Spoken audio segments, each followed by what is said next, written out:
Guys இன்றைக்கி நம்ம என்ன பார்க்க போகிறோம்னு பார்த்தீங்கன்னா என்னோட ஸ்டூடெண்ட்டோட ஒரு டவுட் தான் கிளியர் பண்ண போகிறேன். ஸோ அது கண்டிப்பாக உங்களுக்கு அந்த டவுட் இருக்குன்னு நினைக்கிறேன். இப்போ வந்து இதான் ஃப்ரேமுக்கு வந்து நம்ம கிளாத் வந்து ஃபிட் பண்ணியிருக்கோம். ஸோ அவங்க வந்து ஒரு ட்ரா பண்ணாங்கன்னா இப்போ ஒரு பாக்ஸ் ஷேப் இருக்குது அப்படின்னா மேலே ஸ்ட்ரைட்டாக போடுறோம், மறுபடியும் ரைட் ஒரு லெஃப்ட் போகும்போது மறுபடியும் நம்ம ஃப்ரேமை ரொட்டேட் பண்ணுறோம் அப்படின்னு வந்து அவங்க கம்ப்ளைண்ட் பண்ணியிருந்தாங்க. இப்படி ஹேண்டை வந்து திருப்ப முடியல, இதே எப்படி வந்து டிசைன்ஸ் எல்லாம் போடும்போதோ இல்லை வந்து ப்ளவுஸ் ஒர்க்கெல்லாம் போடும்போதோ நான் எப்படி வந்து போட முடியும் அப்படின்னு சொல்லி கேட்டிருந்தாங்க. இது ரொம்ப எப்படி நம்ம கிளியர் பண்ணுறதை நான் சொல்லிடுறேன். ஃபஸ்ட்டு வந்து நம்ம என்ன பண்ணுறோன்னா ஒரு பாக்ஸ் வந்து நம்ம ட்ரா பண்ணிக்கலாம். இப்போ வந்து பாக்ஸ் ஷேப் வந்து ட்ரா பண்ணியிருக்கேன் அப்படின்னா அப்போ தான் வந்து உங்களுக்கு எல்லா சைடும் வந்து வருது, லெஃப்ட் ஆர் ரைட் எல்லா சைட்லையும் வரதுனால நமக்கு வந்து எப்படி ஃப்ரேமை ரொட்டேட் பண்ணாமல் ஸ்டாண்டை ரொட்டேட் பண்ணாமல் போடுறது அப்படிங்கிறத நான் சொல்ல போகிறேன். இப்போ வந்து நம்ம த்ரெட் நீடில் எடுத்துக்கலாம். ஏன்னா இது வந்து பேசிக்கில் இருக்கவங்களுக்கு தான் இந்த மாதிரி டவுட்ஸ்லாம் வரும். நம்ம நல்லா அட்வான்ஸ்க்கு வந்துட்டோம்னா கண்டிப்பாக இந்த டவுட்ஸ் வராது. ஒரு சிலருக்கு தானாகவே அது வந்து கரெக்டாக வந்துடும். ஒரு சிலருக்கு என்ன பண்ணாலும் ஹேண்டை ரொட்டேட் பண்ண தெரியாது, ஃப்ரேமை ஸ்டாண்டை தான் ரொட்டேட் பண்ணிட்டே இருப்பாங்க. ஸோ அவங்கள மாதிரி இருக்கவங்களுக்கெல்லாம் எப்படி நம்ம கரெக்ட் பண்ணுறது அப்படின்னு சொல்ல போகிறேன். பாருங்க, நான் ஃபஸ்ட்டு ஸ்டார்ட் பண்ணுறேன். இந்த இடத்துல நான் ஸ்டார்ட் பண்ணுறேன். என் கை வந்து எப்படி இருக்குன்னு சொல்லி பாருங்கள். இங்கே வந்து நான் ஸ்டார்ட் பண்ணி த்ரெட்டை மேலே எடுத்துட்டேன், ஸ்டிச் போட போகிறேன். பாருங்கள், இதே மாதிரி தான் நீங்கள் போடணும். நீடியில் வந்து பாருங்கள், நீடியில் வந்து ஸ்ட்ரெயிட்டாக வச்சு போடலாம், இப்படி கொஞ்சம் கிராஸாக வச்சு போடலாம். ரொம்ப இப்படி கிராஸாக வச்சு நம்ம போடக்கூடாது. எப்போவுமே வந்து இன்னொரு டவுட் வந்து என்னென்னா, இந்த மோதிர விரல் வந்து இந்த நீடியில் வந்து தொட்ட மாதிரி இருக்கணும். ஸோ அப்படி எடுத்தோம் அப்படின்னா கொஞ்சம் பேலன்ஸ் பண்ணுற மாதிரி இருக்கும், நமக்கும் கரெக்டாக இருக்கும். இப்போ பார்த்தீங்கன்னா நான் வந்து போட்டு முடிச்சிட்டேன் பாருங்கள். ஒரு சைடு போட்டு முடிச்சுட்டு இப்போ நான் வந்து எந்த சைடு போகணும், ரைட் சைடு போகணும். ஸோ ரைட் சைடு போகும்போது நான் என்ன பண்ண போகிறேன் அப்படின்னா பேக்கில் ஒரு ஸ்டிச் கொடுத்துக்கிறேன். ஷார்ப்பான எட்ஜு வந்து இப்போது ஸ்ட்ரைட்டாக வரும்போது அந்த டைரக்ஷன் படி, அந்த லைனோட டைரக்ஷன் படி இப்படியே வந்தது இல்லைங்களா. ஸோ அடுத்தது வரும்போது என்ன பண்ணணும்னா இப்படி ஃப்ரேமை ரொட்டேட் பண்ணி இப்படி கொண்டு வரக்கூடாது. இப்படி ஸ்ட்ரைட்டாகவே இந்த நீடில் வந்து வர மாதிரி இப்படி ஃப்ரேமை ரொட்டேட் பண்ணி கொண்டு வரக்கூடாது. ஸ்டாண்டையும் ஃப்ரேமையும் நம்ம இதே பொசிஷன்லேயே தான் இருக்கணும். எக்காரணத்தை கொண்டும் நமக்கு வந்து ஃப்ரேமோ ஸ்டாண்டோ வந்து திரும்பக்கூடாது. நீடியில் தான் நம்ம திருப்பணும். நீடியில் எப்படி பார்த்த மாதிரி திருப்பணும், இப்போது ரைட் சைடு பார்த்த மாதிரி திருப்பணும்.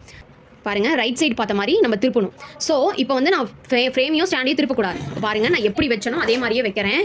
ஸோ இதே மெத்தட்லேயே தான் இருக்குது. இப்படி தான் வந்துச்சு நீடியில். இப்போது நான் நீடியில் வந்து இந்த டிராயிங் எந்த டைரக்ஷன் இருக்கோ அந்த பக்கம் பார்த்த மாதிரி இந்த ஷார்ப்பான எட்ஜை வந்து கொண்டுட்டு வரேன். பாருங்கள், இப்போ எந்த பக்கம் ரைட் சைடு டைரக்ஷன் படி அந்த ஷார்ப்பான எட்ஜ் வந்து போயிடுச்சு. இப்போயும் எனக்கு அதே ஸ்டிச்சு அப்படியே தான் வருது. நான் நீடியில் மட்டும்தான் ரொட்டேட் பண்ணியிருக்கேன்.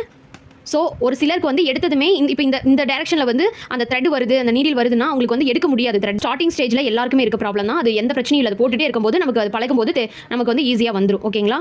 ஸோ இந்த மாதிரியே நம்ம வந்து கொண்டு வரோம். இப்போ கொண்டு வந்தாச்சு. இப்போ வந்து நம்ம ரைட் சைடு வந்துருச்சு. இப்போது அது வந்து இப்போது மேலே ஓகேங்களா, ஸ்ட்ரைட்டாக பேக் சைடு திருப்பி அப்படி மறுபடியும் பேக்கில் கொண்டு வரோம், ஸ்ட்ரைட்டாக கொண்டு போகிறோம். இப்போ பார்த்தீங்கன்னா வரும்போது இப்படி வந்தது ஸ்ட்ரைட்டாக இந்த பக்கம் பார்த்த மாதிரி, அப்புறம் ரைட்டு திரும்பிச்சு, மறுபடியும் இப்போ ஸ்ட்ரைட்டாக லெஃப்ட் பார்த்த மாதிரி போக போகுது. லெஃப்ட் போகும்போது நம்ம என்ன பண்ணணும், அந்த நீடில் வந்து அந்த டிராயிங் எந்த டைரக்ஷன் அந்த கோடு இருக்கோ அந்த டைரக்ஷன் படி தான் நம்ம கொண்டு போகணும். ஓகேங்களா. இப்போ வந்து அதை கரெக்டாக இதே மாதிரி வச்சுட்டேன். மறுபடியும் நீடில் ரொட்டேட் பண்ணி அதே செயின் ஸ்டிச்சே தான் நான் உங்களுக்கு போட்டு காட்டுறேன், பார்த்துக்கோங்க. ரொட்டேட் பண்ணுறோம் எப்படின்னு பாருங்கள். இது இப்போ அந்த டிராயிங் எந்த டைரக்ஷனில் இருக்கோ அந்த டைரக்ஷனில் நான் நீடியில் திருப்பிட்டேன். பாருங்கள், நான் வந்து ஃப்ரேமையோ ஸ்டாண்டையோ நான் திருப்பவே கிடையாது. நீடியில் மட்டும்தான் நான் திருப்பி கொண்டு வரேன்.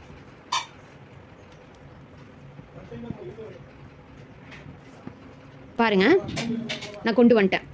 சேம் ப்ராசஸ் பாருங்கள் எப்படி இருக்குது அப்படின்னு சொல்லிட்டு. ஸோ நான் நீடியில் மட்டும்தான் ஃபஸ்ட்டு பார்த்தீங்கன்னா இந்த சைடு பார்த்த மாதிரி வந்துச்சு அந்த ஷார்ப்பான எட்ஜு. அதுக்கப்புறம் ரைட் திரும்பிச்சு, அந்த ஷார்ப்பான எட்ஜு ரைட் சைட் போயிடுச்சு. மறுபடியும் அதை பேக்கில் எடுத்து ஸ்ட்ரைட்டாக கொண்டு போகிறோம். அதை வந்து லெஃப்ட்டில் தள்ள போகிறோம். ஸோ லெஃப்ட்டில் போகும்போது லெஃப்ட் சைட் பார்த்த மாதிரி அந்த ஷார்ப்பான எட்ஜ் போயிடுச்சு. நல்லா புரிஞ்சுக்கோங்க, நீடில் வந்து எதை பார்த்த மாதிரி இருக்கணும் அப்படின்னா டிராயிங் எந்த சைடு இருக்கோ அந்த சைடு பார்த்த மாதிரி இருக்கணும். இப்போது ஃபார் எக்ஸாம்பிளுக்கு நான் சொல்கிறேன், ஒரு திலகம் ஷேப் இருக்குது. இப்போ இந்த திலகம் ஷேப் நம்ம கொண்டு வரணும். ஸோ அதை எப்படி கொண்டு வரணும், ஃபஸ்ட்டு நம்ம கீழ் நோக்கி வரும் ஏதோ ஒரு சைடு. இப்போ நீங்கள் இங்கேருந்து எடுக்கிறீங்க, எப்போவுமே திலகம் ஷேப்லாம் கொண்டு வரும்போது ஷார்ப்பான எட்ஜிலேருந்து கொண்டு வாங்க. ஸோ இங்கேருந்து நம்ம கொண்டு வந்து பாருங்கள், அந்த டிராயிங் எந்த சைடு இருக்கோ அங்கே தான் வந்து நம்மளோட அந்த ஷார்ப்பான எட்ஜு வந்து இருக்கும்.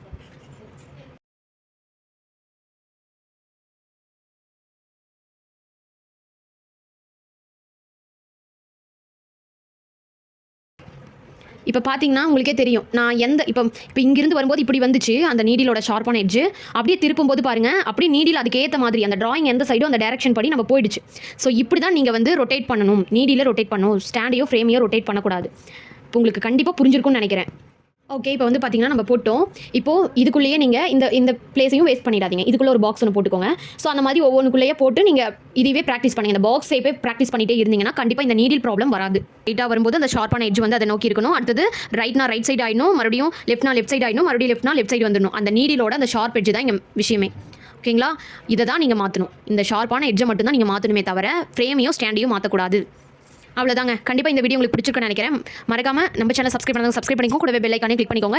நான் ஆன்லைன் ஆரி கிளாஸ் எடுத்துட்டு இருக்கேன். உங்களுக்கு எந்த டவுட்டாக இருந்தாலும் ஸ்க்ரீனில் இருக்க வாட்ஸ்அப் நம்பருக்கு மெசேஜ் பண்ணுங்க. அதே மாதிரி வந்து ஒரு சில டவுட்ஸ் இருக்குது அப்படின்னு நீங்கள் நினச்சிங்கன்னா கண்டிப்பாக எங்கிட்ட டவுட்ஸ் கமெண்ட்டில் கேளுங்க. நான் வந்து அதுக்கும் ரிப்ளை பண்ணுறேன். ஓகேங்களா? தேங்க்யூ.